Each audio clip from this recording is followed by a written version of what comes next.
Hey guys, it's Charlie. This is going to be a story time video, and basically I'm going to tell you about the story of how I basically went bankrupt at the age of 24. So just to give you guys some context, 24 was about what, 2, 3 years after I graduated from college. And I didn't have a job after graduating college, so I was just doing a bunch of different side hustles, getting by. Photography, a bunch of tutoring, a bunch of different stuff like that.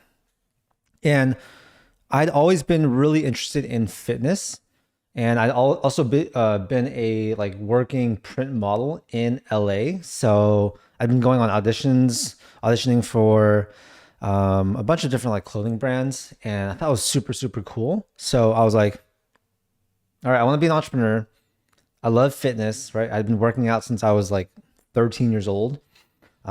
And I like clothing, right? So let's put all these together and basically let's start a clothing company. This is probably like every entrepreneur that I know, not all of them, but a lot of them start out with a clothing company. And there's a reason for that, right? Like it's a cool type of company. You learn a lot, and you can basically get started without that much money. I definitely do not regret starting this company and losing almost all my money at that time to this business. But during it, it was pretty chaotic. I had no idea what I was doing. I was a new entrepreneur and I made a ton of different mistakes. Now I want to show you guys I took some screenshots of some of the invoices that I had and looking at these invoices. So let me, hold on. Record. Okay. So here's one of the invoices. This was like a pretty large order for me. And just to get it out of the way, I think I lost about $25,000 in total. I started this business in 2016, I believe. And yeah, it just did not go well. And there's so many things I learned from this business, mistakes that I hopefully will never make again. So I just want to share this with you, share the story with you guys, share some of the behind the scenes. It was just a crazy. It's crazy that I tried to start an athleisure clothing company. To be honest, like it's kind of delusional, right? Like this kid with basically no entrepreneurial experience, just trying to start a business like this and just going super ham on it. Like I invested way too much money into this business, way more than I should have. So as you can see, this was one of my first, I believe. Yeah, I think this was my first order actually. So we did tank tops, we had t-shirts, we had joggers, and okay, I ordered way too many pieces, you guys. So I ordered 370 tank tops, 650 each, okay? 360 t-shirts in 4 colors. So what is that? Like 90 of each color approximately. $7 each. Jogger pants, 400, 2 colors. Did black and gray. Awesome joggers, by the way. 1450 each. I had to order a bunch of tags. So that's cost $350. Okay, that's not too bad. Air shipping was $1,100. I guess I paid about $240 for a previous sample, so they deducted that from this final order. And yeah, the total order was almost $12,000. Paid a $6,000 deposit, still had another $6,000 left. And I guess I paid $92 for customized poly bags too. We had to have like some type of warning label. And yeah, I learned all this, you guys, from YouTube, like actually. So it's pretty crazy that yeah. Let me look at the next one. Okay. Here's another thing that happened. So basically the whole process of starting a clothing company, it was I ordered samples. So okay, so here are the samples I got first. I may have also got a tank top sample. I'm pretty sure I did, but it's not here. $80 for the samples, right? So I started off with these samples. They shipped it for $20. paid 180 bucks for these samples. And after you get these samples, essentially what we did was we went back and forth, a bunch of different tweaks, right? I was very particular about like the sizing, the fit, as well as the material. So we did that. And after that back and forth, I basically made this big order right here, right? And one of the issues that we had was, so the t-shirts, one of the things with clothing is that you need to have all the dimensions and you also need to have different sizes. So I don't know how I did it, but basically I came up with, like, let's say t-shirts, right? You have small, medium, large, extra large. Those are the 4 sizes I had. For each of these, you need to have different proportions. And yes, you can ask the manufacturer for these proportions and stuff like that, but I want to customize them a bit. So essentially I was tweaking like basically the arm circumference, the neck circumference, the waist circumference, how this part fit, a lot of different stuff. And I guess somewhere in that communication, the sizing of the t-shirts got kind of messed up, right? So I received my shirts in the mail after a long, treacherous journey from China. And the arm sleeves were 3/4 of an inch bigger, like this, meaning the circumference was 1.5 inches bigger. And I don't know about you guys, but that's actually a lot. And so when I first put the shirts on to do shoots and photography, they fit super, super weird. Like this thing flared out like this. And I would never wear a shirt like that. I was all about like the more fitted t-shirts. So I was like, something for sure is wrong. Did some measurements, compared it to the previous sample, and it turns out that's what happened. So I was like, okay, that's really, really bad.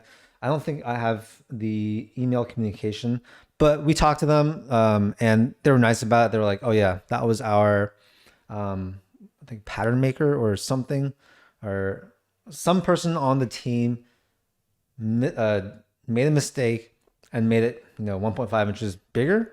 And so they basically remade all these t-shirts, sent them to us. They paid for the shipping, of course. And in the end, the sizing was fine, but I did have to pay extra like duty taxes, which I didn't have them pay for. So that cost me another, I don't know, like $500. But that's some of like the craziness that went on with this brand.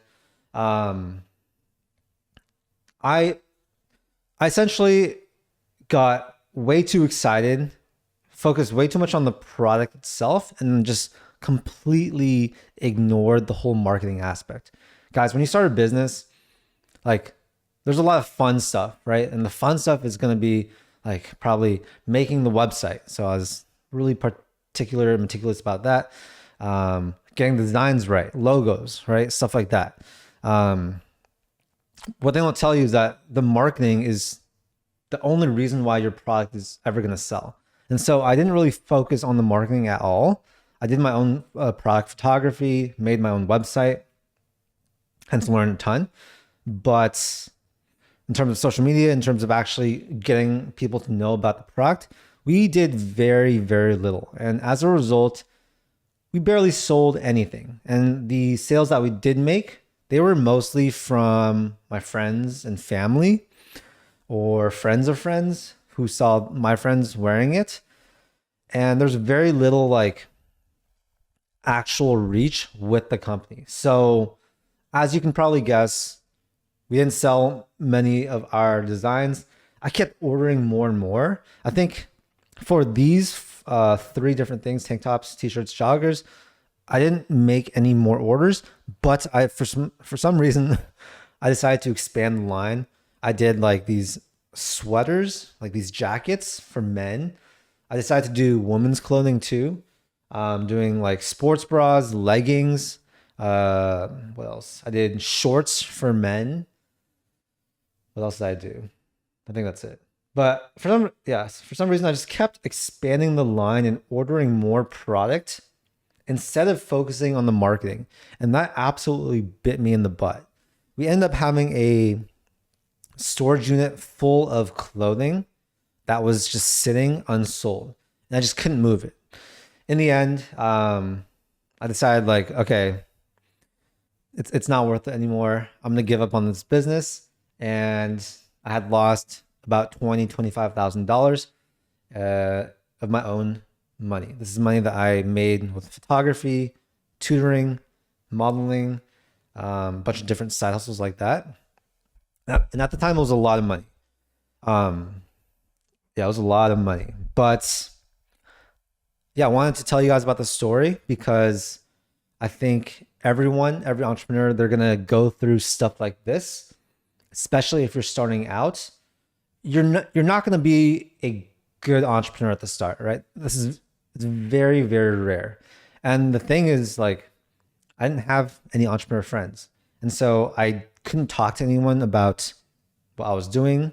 I couldn't bounce ideas off of them. I couldn't ask them for advice. All my advice was just from YouTube, which is solid. But having actual people in your life, like that makes a big difference. And so, yeah, I was a bad entrepreneur, made a ton of mistakes. And I guess one of the main takeaways is that for every business I do in the future, I need to focus on marketing. Marketing is the most important thing because most people can create a solid product. Most people can create a solid service. But when it comes to actually getting people to know about it, that's what really separates like people that have a business at this level with a business at this level. So yeah, essentially I never made that mistake again. Now content is one of my big things. I spend a lot of time, resources, and money on actual content because I know that it's super important. So hopefully that's a big takeaway that you guys can get from this video. Also, big takeaway: don't order hundreds of t-shirts and joggers expecting people to actually buy it. Um, if you think if you make it, if you think that if you make it, people will come and buy it just because you made it, not true. Not true at all. And you need to learn how to market. So that's really what I should have spent a lot more of my energy doing. I think that's it for this video. That's essentially how I lost about $25,000 in my 20s from this one business. And yeah, it's okay. I love talking about it because it's an integral part of my journey as an entrepreneur. It shows that you can make mistakes, you can learn from your mistakes, and you can still see success in the future, right? This is basically the story of every like successful entrepreneur. They had failures in their entrepreneurial journey and they learned from it and they took those lessons onto their next project. They might have failed that one too, but they kept going and eventually they saw success. That's literally what happened to me. All right, that's it for this video. If you guys got any value from it, make sure to hit that like button, subscribe. This channel is all about like more raw business talk stuff. And hopefully you got some inspiration or value from this video. I'll see you guys in the next one.